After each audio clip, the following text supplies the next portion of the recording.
Good evening, everyone. Thank you so much for joining us this evening for another wonderful episode of Progressively Yours Health and Wellness Podcast. I'm Dr. Imani, and I'm J. Bernard Kynes, Sr., and we're so honored that you have joined us for a wonderful show this evening. And so, we're here to bring wonderful information and people who are changing lives, who are making a difference in terms of health and wellness, in terms of community activities and gardening. We had a wonderful show last week. So we're excited about this week's show. We have a return guest from our first show, but before we get into the particulars, we're going to do our normal way of starting with Bernard, giving us some spiritual encouragement and energy. Yes. So, as is our custom, I'd like to invite each of you who are watching, if you would like to participate, to close your eyes for a moment. And if you're sitting and you're relaxed, or if you're driving, you can't close your eyes, obviously. And I want you to take in 3 breaths in and out through your nose as we prepare to welcome the ancestors into this space and into this place and into our heart center.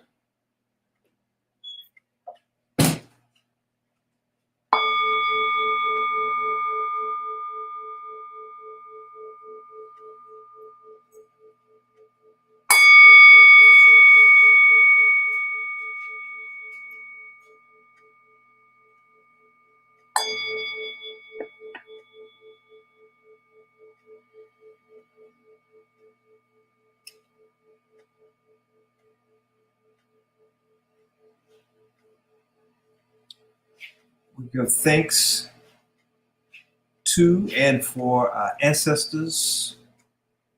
We invite the presence and the spirit of the ancestors into this space and place and into this show tonight. We give thanks for each of you for your dedication and your devotion and your sharing in this time with us. And as we come, we bow to you with gratitude, with grace. Ashe. Ashe. Namaste. Namaste. Amen. Amen. Whew. It felt good. Thank you for that. You're welcome. And so I usually share an affirmation or something positive, and I've been going through this little book. Well, this is a little version of the book. I don't know if you can see it. Okay, that's straight. Okay. It's the 4 Agreements by Don Miguel Ruiz. And we've actually gone over the first 3. And so I'll just do a really quick review, and then I'll tell you a little bit about the 4th agreement. The first agreement is to be impeccable with your word. The second agreement is don't take anything personally. It's not always about you. The third, which I always say is very similar to the second, is don't make assumptions about people's actions, about people's intentions. Make sure you're working with truth as opposed to assumptions. And the 4th agreement is Bella. The dog just banged in the room. The 4th agreement is always do your best. And that's a nice way to wrap up these 4 agreements, which can really guide your life You know, you just have so many times when you're just seeking clarity, and it's so important to make sure you're working with truth as opposed to making assumptions about things, thinking that someone is doing something to you because you haven't heard from them, so they must be mad at you. No, they're probably dealing with things going on in their life, and it has nothing to do with you. So, you know, the last one, always do your best. Life gets real stressful, and sometimes we slouch and slack and don't give it our all. And sometimes we go overboard with trying to do more than we really need to. So here's what Don Miguel Ruiz says in the fourth agreement. There's just one more agreement, but it's the one that allows the other three to become deeply ingrained habits. The fourth agreement is about the action of the first three. Always do your best. Under any circumstances, always do your best, no more and no less. But keep in mind that your best is not going to be the same from one moment to the next. When you wake up refreshed and energized in the morning, your best will be better than when you are tired at night. Your best will be different when you are healthy as opposed to sick, or sober as opposed to drunk. Regardless of the quality of your efforts, keep doing your best. If you try to do more than your best, you spend more energy than is needed. And in the end, your best will not be enough. When you overdo, you go against yourself, and it takes longer to accomplish your goal. But if you do less than your best, you subject yourself to frustrations, self-judgment, guilt, and regrets. If you have done your best and your inner judge tries to judge you according to your book of laws, you've got the answer. I did my best. There are no regrets.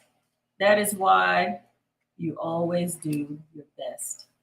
And with that, I'm going to turn it back to Bernard, and we'll get right into this evening's program. Thank you for that spiritual reading and positive affirmation that really speaks to our hearts. And if we take the words in, especially I just love the one that says make no assumptions, Right. Because that is so easy to do, and offering our best in all that we do at all times is a wonderful call upon our lives. Would you say? Absolutely. It Yeah. makes us feel satisfied and fulfilled. It's like you go to bed at night and you say, I did all that I was trying to do today, and I did my best. And that's a good way to rest your head at night. Yes, it is. Well, in speaking of that, the person, brother and the friend, the scholar who will be with us tonight does his best all the time. I've known Dr. Ellison for several years as a brother and friend and colleague. And I want to introduce him to you this way. He's a Howard Thurman scholar.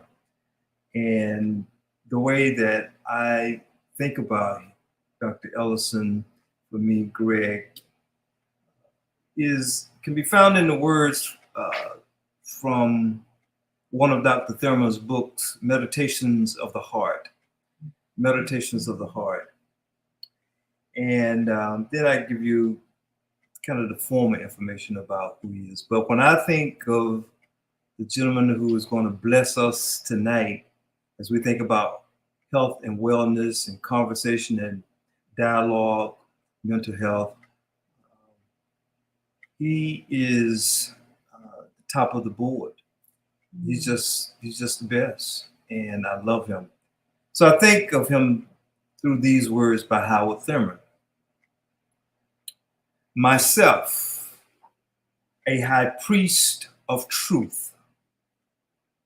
I will make of my life a high priest of truth. I will make of my talents, whatever they are, a high priest of truth. This I do when I use them to enrich life, to render life more human, to make life more gracious and personal than it would be otherwise. I recognize that my talents may be special endowments, or they may be the result of an advantageous path along which my life has come from the beginning. I will make of my remembering a high priest of truth.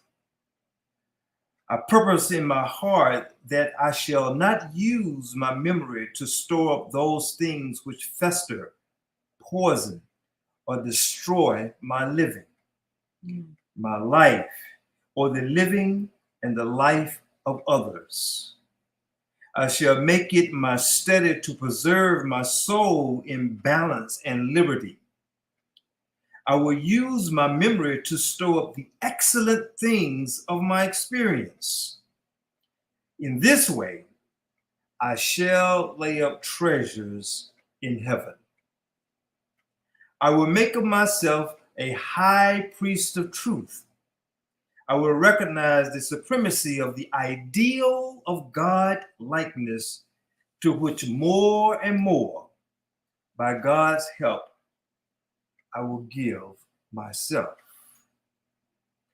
Despite the number of times I fail, despite all the limitations and inadequacies which beset me, by God's strength, I will make of myself a high priest of truth.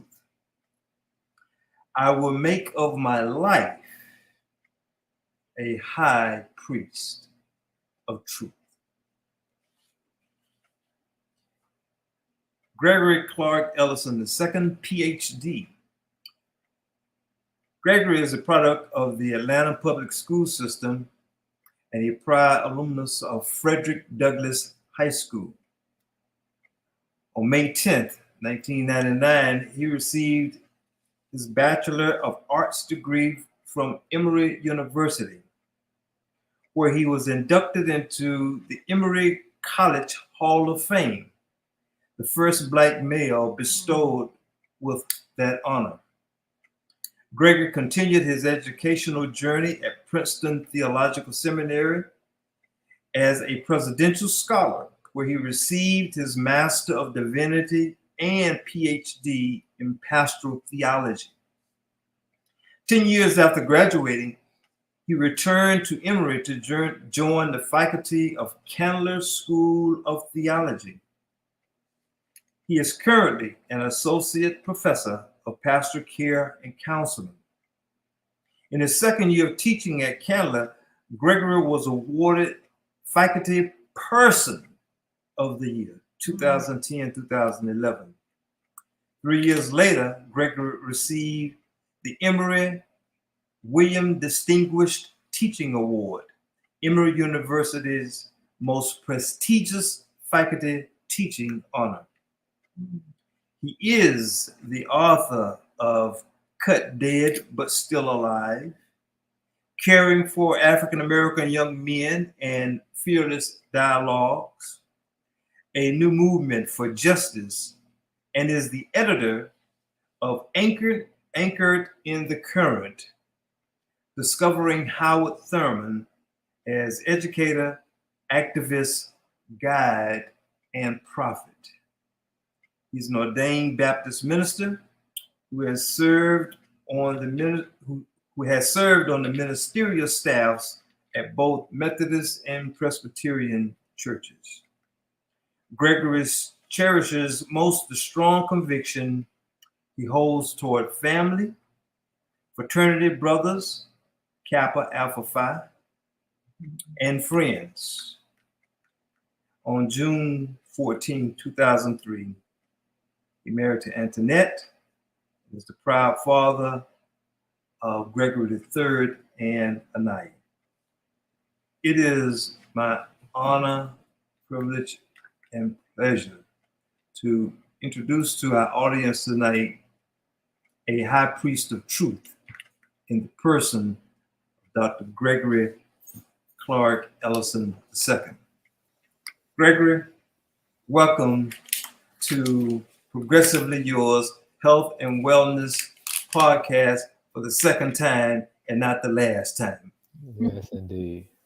Thank you, Dr. Imani. And I will call you. I'm not sure if I've done this in all of my years of knowing you, but that sure was a preacher introduction. So I want to say Reverend J. Bernard Kynes, Sr. So thank you, my friend. What a gift. You're welcome. So Gregory, we are honored to have you, and Imani and I kind of have this open-ended. We have conversations with our guests in the area, which is especially for them. And I like for you to start by sharing with the audience, in your own words, who is Gregory Ellison, and just kind of free associate and tell us who you are, and we'll go from there. Well, Brother Rabbi, as I know you, not as Reverend Kynes. My grandfather used to ask, not when he introduced himself to people, not by asking, "What do you do?" He asked, "Who your people is." So my grandparents, Mary Jane and Willie Dub Simpson, had a 4th and 8th grade education. They're from a small town called Pickens, Mississippi. My grandfather was a sharecropper. My grandmother was an entrepreneur in the sense that she figured out how to make $1 out of 15 cents and feed a village. From them, I learned not only the gift of storytelling, but the gift of deep listening. My grandmother held truths like Fort Knox, and she welcomed many. Didn't speak a lot, but she listened deeply. One of my grandfather's favorite saying, "How you doing, Grandpa?" He said, "I'm just sitting here looking and listening." And so I am grateful for the power of observation I gained from them. My maternal grandmother, and I won't take too long in this introduction, is a beautiful woman by the name of Francina Watts Ellison. My grandmother taught me how to have hard conversations. Whenever there was something that was just brewing in me, I could talk to my grandmother about anything. I could talk to her about bad grades, girls that I was interested in. I had my first conversation about sex with my grandmother at her kitchen table. And whenever I had a hard conversation, my grandma would be like, "Baby, go over there and stir that pot of greens." Or, "Let's go outside and pick tomatoes. Come on and walk to the store with me." And, my grandmother taught me that, when you're having a hard conversation, it's a little bit easier if there's always something else at play.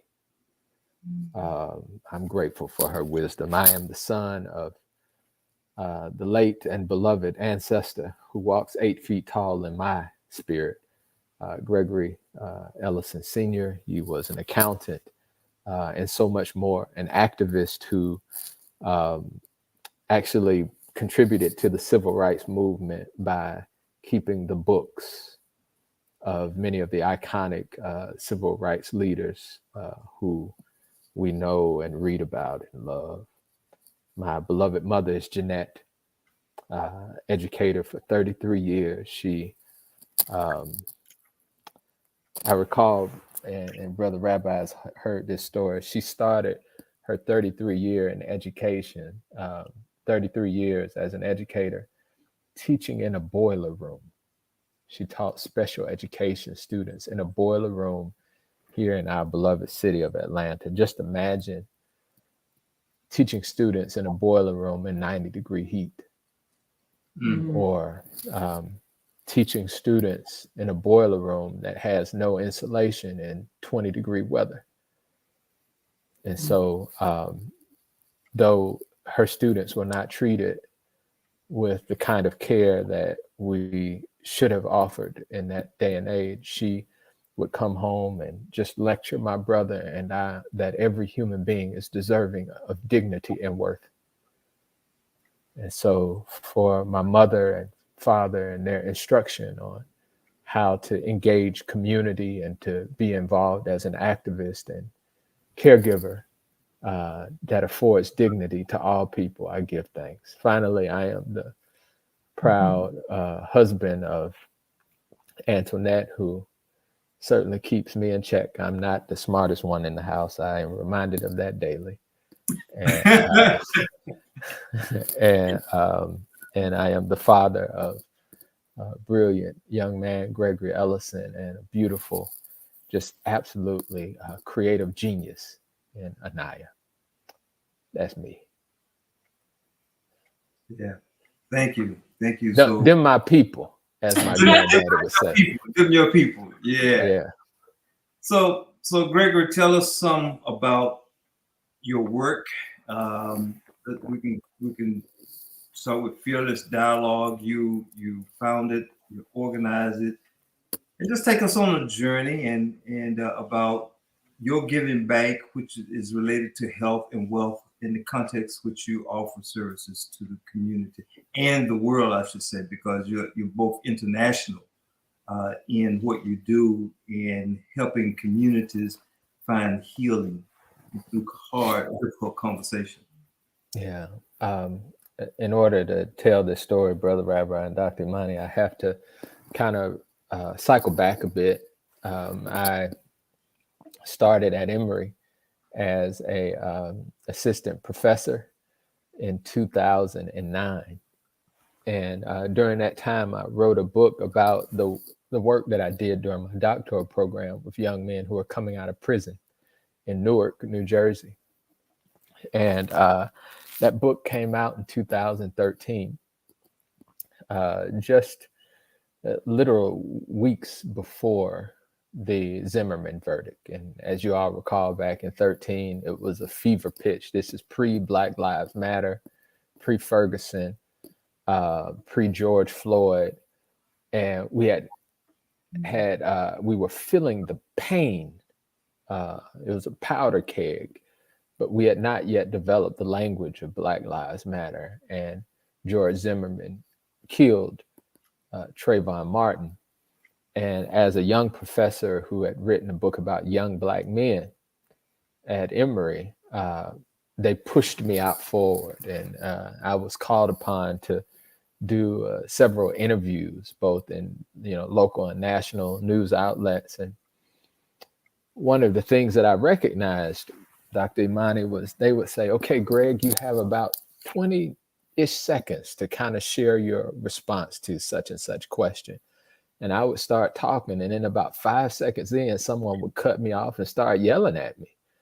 And I was like, yo, I don't even talk to people. I can't stand this way. And we're doing this on a national platform. So what kind of model are we providing for healthy and constructive conversation about really volatile subjects? And so, the Zimmerman verdict was announced days later. I was on our local NPR station, and I just shared, I said, hey, if some of you all are walking to the Capitol and marching with your Skittles and your hoodies and your iced teas, it's the right thing to do. Do it. We need your voices heard. For others of you who are choosing not to march, but you want to have a hard conversation, come to Emory. And it was just a spirit-led thing, and 300 people showed up. And we structured this really unique conversation. We greeted people in the parking lot as they were coming in. We had live music and food. And we recognized, after really carefully constructing that space, that people talked for the hour and a half, but they didn't leave. And they stayed for over an hour later. And we were like, hey, I think we stumbled into something. And that was our first Fearless Dialogues conversation. And that was 9 years ago. In 9 years, we worked with nearly 60,000 leaders around the globe. What we do is we create these unique spaces using art and music and these really interactive modules we call experiments to invite unlikely partners, folks who don't talk, into hard conversations about taboo subjects. And so we've been really grateful to work with everybody from the United Methodist Council of Bishops to the Archbishop of Canterbury to the NBA, several NBA teams and Shell Oil Company, and a number of schools and churches. And this work continues to give me life as we move not only in our country, but overseas to help communities think about how they might see the gifts in each other and hear the story so that we might work collectively to change. So I'll stop there. But thank you for the alley-oop and promo. Wow. What are some of the, and thank you for sharing and taking us back to that moment with Trayvon Martin. Jeez. Mm-hmm. So much has happened even since then, of course. What are some of the themes that come up from your dialogues, and do you build from one dialogue to the next? Do you take kind of lessons learned with you and share them with like the next dialogues? Tell us a little bit about how it feels. So, of course, every community is different, and every community invites us in with different concerns. One of the most unique conversations we had was probably around 2014, 2015. It was a group of gang leaders in in New Orleans. And actually, these were former gang leaders. But they were OGs in the community and had the power to kind of influence young people. And one lady came up to me. She said, "Yo, man, you ain't been shot before, but you speak my language." And I was like, "Yeah." I was like, "Yeah, I'm not trying to get shot either to speak your language." But what we've found is, Dr. Imani, like I said, we greet people in the parking lot, and our job, we take this task seriously to greet each person at least 3 times before they walk into the conversational space. And we greet them the same way. "It's good to see you." And we look them in the eye and we say, "Welcome to Fearless Dialogues. Are you ready for change?" And so by the 3rd time, they're like, "What is going on?" And what we've noticed is, and we invite people to choose a gift that best describes them. Are you an artist, an educator, an activist, a healer, a neighbor? And people really struggle to identify which gift describes them. But it's liberating to be known by a gift and not by a title, whether that title is judge or bishop or felon. What does it mean for you to begin to affiliate with people who share a common gift? One of the most challenging experiments that we do invites people to reflect on a moment when their friends, their family members, their coworkers, their relationship partners treated them as though they did not exist, as if they are invisible. And one of the common themes, because this is a baseline experiment that we do, is that people feel angered, they feel enraged, they feel saddened. Of the thousands of people that we work with, and Brother Rabbi knows that our team has therapists on staff, we've had 4 people to say, "I feel suicidal." Not "I would feel suicidal," not "I felt suicidal," but when my friends, family members, and coworkers treat me as though I don't exist, I feel suicidal in this moment. And of course, we triage around that, but what it proves to us is that there are so many people around us who feel traumatically unseen. Mm-hmm. And it is not possible to begin to build community until we are able to see not only the gifts, but as a person of faith, until we can see the image of God in someone who is starkly different than us. And so, our work is built on these three pillars, that if you don't first see the gifts and get close enough to hear the stories of the people around you, any change that you create won't be sustainable. And so how do we develop the empathetic skill to see people? And what strategies might we employ to lessen some of our fears so that we can hear the stories of people who are radically different? And I think in this climate that we're in, particularly as we're in an election season, all the political divisiveness, the racial trauma, the racial terror, and then you add on the health calamities and the environmental impact. Like, our communities are so divided. How do we see each other? And so, I think one of the common themes, to get back to your question, is we don't pay attention of how often we miss people who are hidden in plain view. And so part of our work is to heighten people's awareness, such that they might have reverence, not only for the things around them, but the people who are closest. That's so powerful, seeing people by their gifts. The first time I went to Africa, I was in Nigeria. I just graduated, with my second master's, and, feeling pretty good about myself, and, there in Africa, enjoying. I was working on a community project there.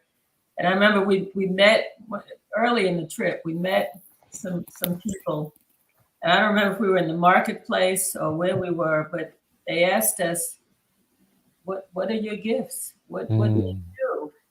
And we all stood there looking kind of silly. It's like, well, we're students. We just graduated, or but we were kind of, like what you alluded to, thinking about our titles, our degrees, our visions of life, but not our unique skills and talents. And I think that's such a nice way of identifying people. You're a dancer, you're a painter, you're a, you enjoy baking cookies, or something that some skill that sets you apart from other people. Can I add one thing, Dr. Imani, that, far too many of our young people in African American young people that we interact with have never been told that they have gifts. Right. And I recall we're working with probably about 250, 300 Black and brown young men who were, quote unquote, at risk in Broward County, Florida. And just think of all the testosterone of these high school students. There's 300 high school students in one room. I mean, it's just like, you could feel it in the air. And we broke them up into groups of 5, and we asked, them these series of questions. And then one of the questions that came up was, what is your gift? And this is big old football player, Dr. Imani. I mean, a big old guy. And he asked this young brother in his very slight of build, young man, soft pitch voice, what is your gift? And he said, I don't have a gift. And the big football player said, no, you ain't getting off that easy. What's your gift, man? And he said, I don't have a gift. And he said, well, what could you teach me? Wow. It's such a powerful question.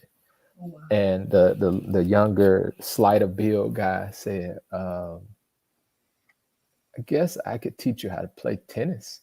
Right. And so, tennis is not the most, hyper masculine sport, but, the football player went along with it. He said, really, you can teach me how to play tennis?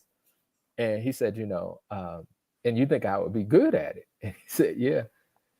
He said, well, your gift is you are a teacher. And the boy started to weep. Wow. And this big football player stood the young man up and just held him in this room of 300 men. I mean, it's one of the magical moments that, you know, I get to experience. But how liberating it is to have someone to affirm your, not only your personhood, but that you are a person that is divinely given a gift. Mm-hmm. And so, yeah, your story about Nigeria resurfaced that for me. Oh yeah, yeah. That was one of those pivotal moments, I think, in my life. That and I think I'm still toying with that question. You know, are you an artist? Are you a scientist? Are you a poet? And I'm all of the above, and I'm okay with that. But but yeah, I don't know what my specific gift is. I know I'm a teacher, and so that, you know, is probably a similar answer. Teacher, I'm a health educator, and I love people. But it's such a good way of affirming people. So many young folks are not being affirmed. You know, the whole bullying thing and all of that is so very real to their lives. So the more lives we can touch and affirm and help validate them so that they can validate themselves in terms of who they are, what their gifts are. It's so important. Thank you for doing that work. So powerful. Gregory, what would you say as to how your work is transforming your life?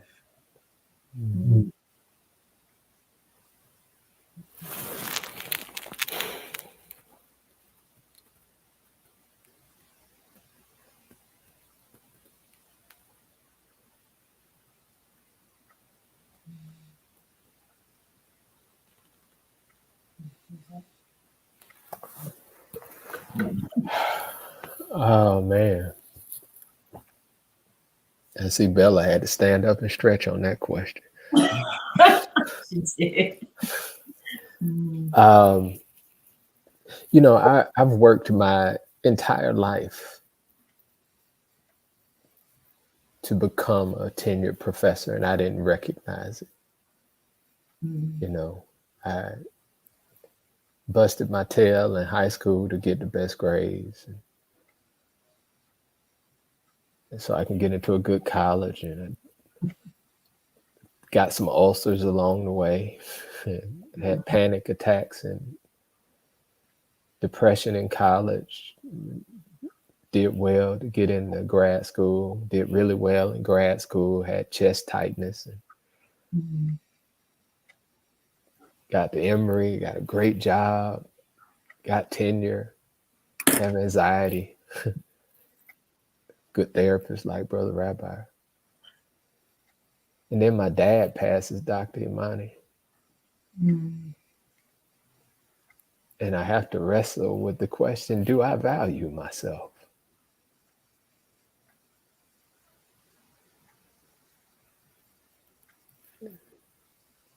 Who am I really? Thurman would ask. And I've been wrestling with that question for 4 years now. And I am so much more than just a professor.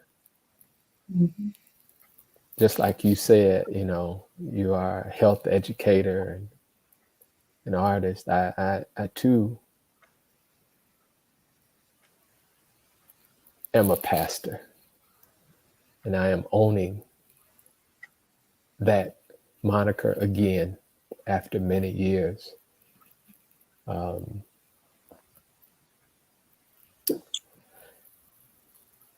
One that I have been resistant to is I am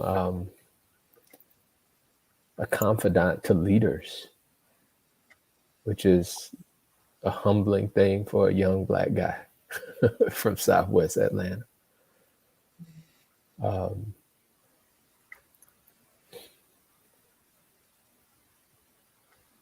this work is also teaching me to be more aligned with my ancestry. Mm. And a couple of weeks ago, I'm not sure if I shared this with you, Brother Rabbi, but I was doing a workshop, leadership development workshop on the work of Howard Thurman. This older Black gentleman, I walked up to him and he stepped back. And I was like, dude, that's kind of creepy. Like, he just kind of jumped back when I walked up to him. And he came up to me after the break and he said, I couldn't speak to you because when you walked up to me, I saw 6 people standing next to you. Wow. Mm-hmm. And he said, young man, the ancestors are walking with you and I see them. And so I am evolving into owning parts of my identity that I have repressed and tried not to learn about, because they don't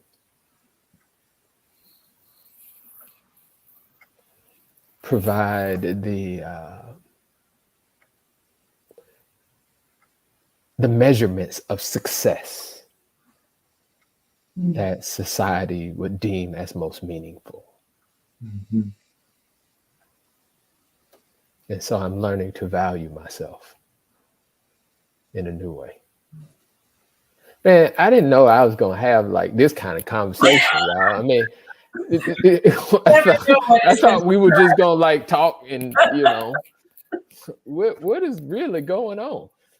Wow. We have no idea. We follow we follow the ancestors, and like this response by someone who's in LinkedIn.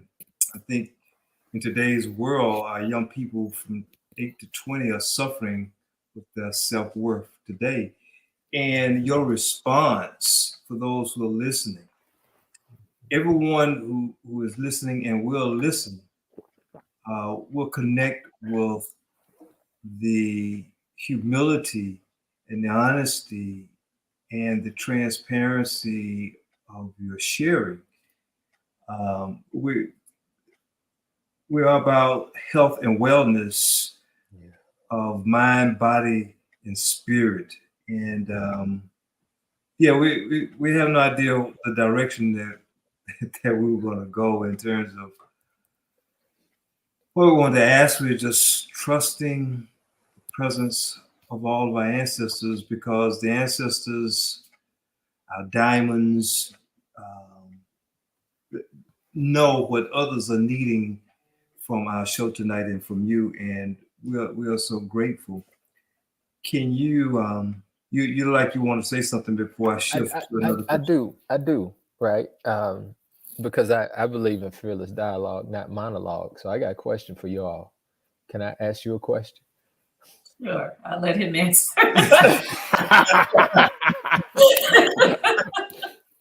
So one of my favorite books of 2018, 2019 was a book called Chameleon Aura, A-U-R-A, Chameleon Aura. And it's a collection of these really profound proverb-like quotes. They're like proverbs from a Black man's mouth. They're beautiful. Mm. And so I'm curious, given what I just stated about this evolution, I'm curious how you all would respond to this really brief quote. And it's entitled, Your Growth is All About You. And so here's the quote. It says, there are older versions of you that only exist because other people give them oxygen. Mm. And you are not obligated to keep those versions alive to make other people happy. Mm-hmm. That's from Billy Chapata.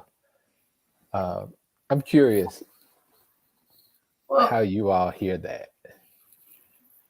I hear it related to what you were saying about giving ourselves value and, being able to define ourselves and not be put in somebody else's box. It would be easy for people to look at you and say, well, he's a tenured college professor, or Reverend Ellison is a minister, ordained minister, and they see you out of their lens. Mm-hmm. But we have to be able to create a vision of ourselves from our own lens, and then let the world kind of respond to that. Because it's real easy, I think, for us to, I was having this discussion with my granddaughter the other day. I said, it's real easy to fall into trying to please everybody else in terms of what they want of you. Mm-hmm. I think it's important for us to define who we are and how we present in the world, which, may resonate with some folks, may make some folks not so happy, but we have to be comfortable with how we define ourselves. Okay, so that's what I was hearing out of that. There are lots of different versions of ourselves, and I try to resist being put into somebody else's box or how they define me. What do you say about that, Bernard? Did that resonate with you? So, Gregory, to that point, a couple of stories, images came to mind. I go with the last one. When I was a boy, growing up in South Georgia, Cordele,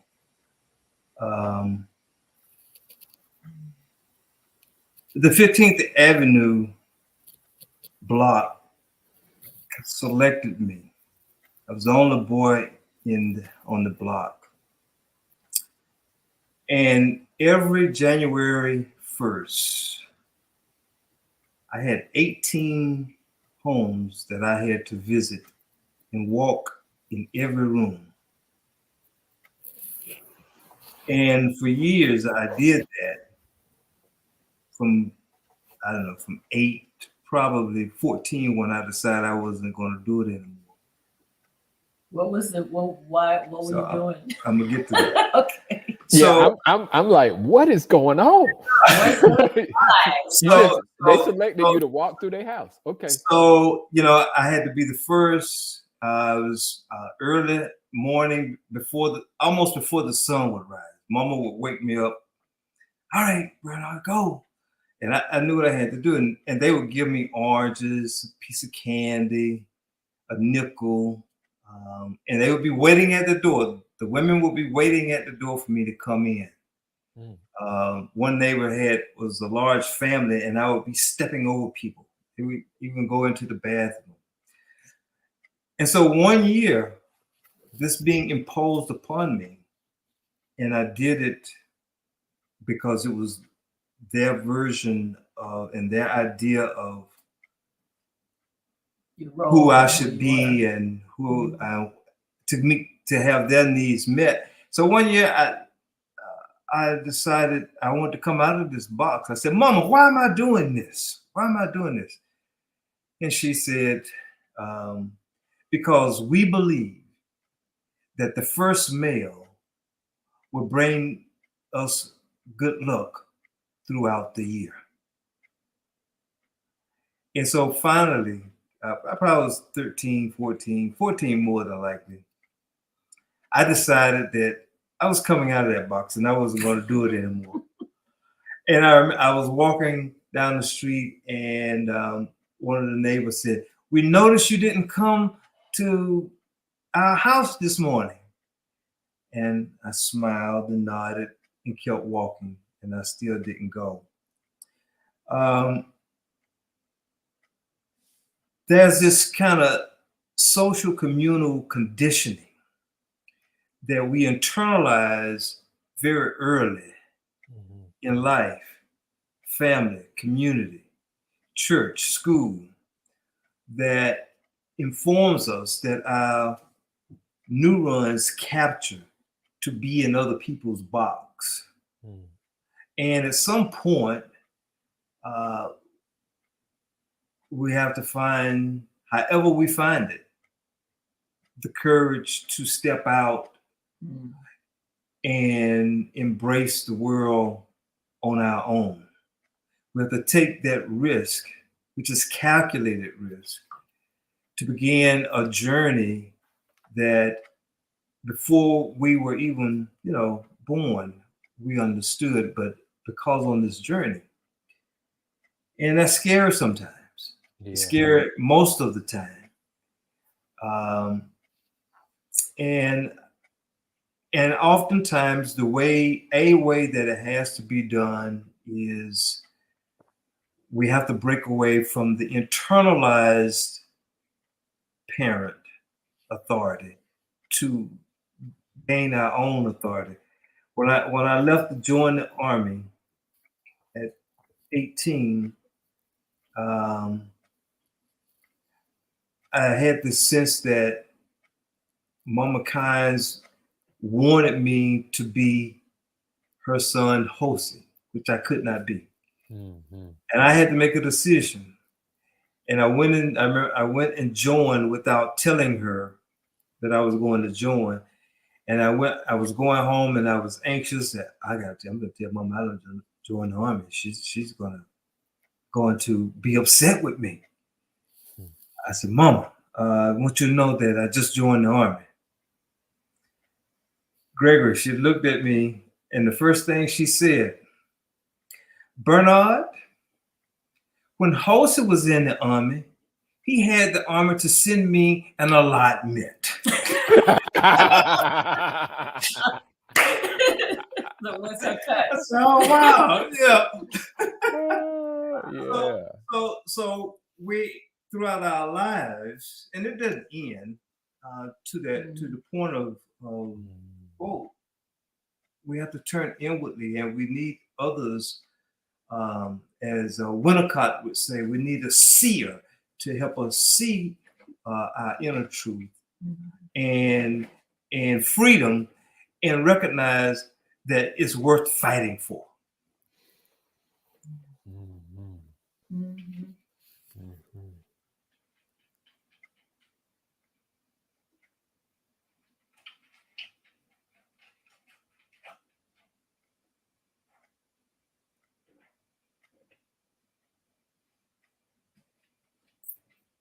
My dad in 1968. What did you respond? Okay, sorry. What happened? Huh? What happened? You were about to say something. Something happened in 1968. Okay. Oh no! Bernard was thinking you were trying to say something. So as our guest, he wanted to defer to. He used to say, and I was very young. He used to say a quote by H. Rap Brown, who then changed his name to an African name.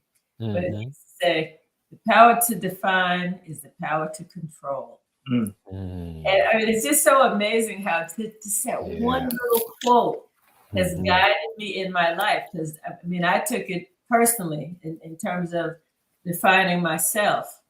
I remember when I changed my name, and I had a wonderful discussion with my dad. First name he didn't have too much of a problem with, and he said, "You changed your last name?" And I said, "Well, I will forever be a part of the Thompson clan, but I just can't wear that name anymore. I'm choosing to be my aunt." And he got it. He was okay with it, but he had to do some soul searching to get to the point of being okay with it. But he's the one that taught me the power to define is the power to control. And so what do you say to that, Dr. Ellison? I know our time is short, and I'm grateful for this gift on this night. I'm being led to to say a few words from Thurman to close us, if that's okay. Yes. You know it's okay. As we talk about the power to define and the boxes that other people put us in, Thurman talked about this inward sea. Hmm. And it's my favorite devotion of his. And so for our friends who are listening and for our own internal guide, I'll share these words from Brother Thurman and then his favorite poem. And that'll be it for me. As we think about the power to define and align ourselves with our gifts, Thurman says, in every person, there is an inward sea. And in that sea, there is an island. And on that island, there is an altar. And standing guard before that altar is an angel with a flaming sword. And nothing can get by that angel. To be placed upon that altar on your island in the middle of your inward sea, unless it has the fluid area of your consent. The way I hear that is that we have the power to choose who has access to our island. Mm-hmm. And that God has put a gift on our island that is protected by the ancestors, and it rests upon an altar, and nobody can get close to it unless we allow them. Mm. But my interpretation of Thurman is that far too many people never get close to the island because they fear the sea. Mm. And Thurman's favorite poem, and I'll be done, because it's resonant with us in this conversation. He says, I am tired of sailing my little boat far inside the harbor bar. That's the status quo as I see it. Mm-hmm. I want to go out where the big ships float, out on the deep where the great ones are. And should my frail craft prove too slight for waves that sweep the billows o'er, I'd rather go down in the stirring fight than drown to death by the sheltered shore. Mm. We got to leave the beach. Mm. Thank you so much for that. Thank you for a wonderful, wonderful discussion and evening. Yeah. Thoughts and words and ideas that I'm sure is going to leave people thinking. And that's one thing we like doing in the show, to leave our audience thinking about their lives, who they are, their gifts, as we spoke about this evening, Mm-hmm. their talents, abilities, what makes them unique and what makes them float their boat to bigger, deeper areas. Thank you so much. Thank you. You're welcome. And thank you all again. And we are wondering if you would be open to coming back to the show. Man, you know, I feel like I'm sitting on y'all couch. You know, all we need is some tea and fried chicken, and I'll be really at home. Yeah, well, you know, we love you and we appreciate you. We got to have some tofu in there as well now, right? And I'll leave that for you. Okay. I'll make some curry tofu for you. And some vegetables. Yeah, I eat vegetables too, but I like fried chicken. my grandma had a real effect on me. You eat your vegetables, but you can eat the fried chicken too. So I understand it's a health and wellness show, but I feel a lot, I feel really well when I eat grandma's fried chicken. Yeah. Well, thank you, Gregory. And we will have you back. You can count on that. And we just salute you for just tremendous work that you're doing. You gave the audience a small sample of how your brilliance and as well as your giving back to the world. And the audience and the people out there, they need to hear this so they can feel inspired. So we're out of time, and we look forward to next week. Next week, our guest would be Dr. Cynthia Elliott. She's an MD who will be here talking about other health, physical health, as it relates to diabetes, and as well as can't think of the other part of the discussion, but diabetes and its impact on our community will be part of that conversation. Thank you all for joining us tonight. Thank our producers, Hey, Miss Janet. Toya Glenn, Janet Jack. You rock. Thank you both so much. I don't know if Toya was with us tonight. I know Janet was, but thank you. You're always just amazing. Appreciate you all. Thanks for joining us. Have a good week and weekend, and we'll see you next Tuesday. Next Tuesday. Blessings.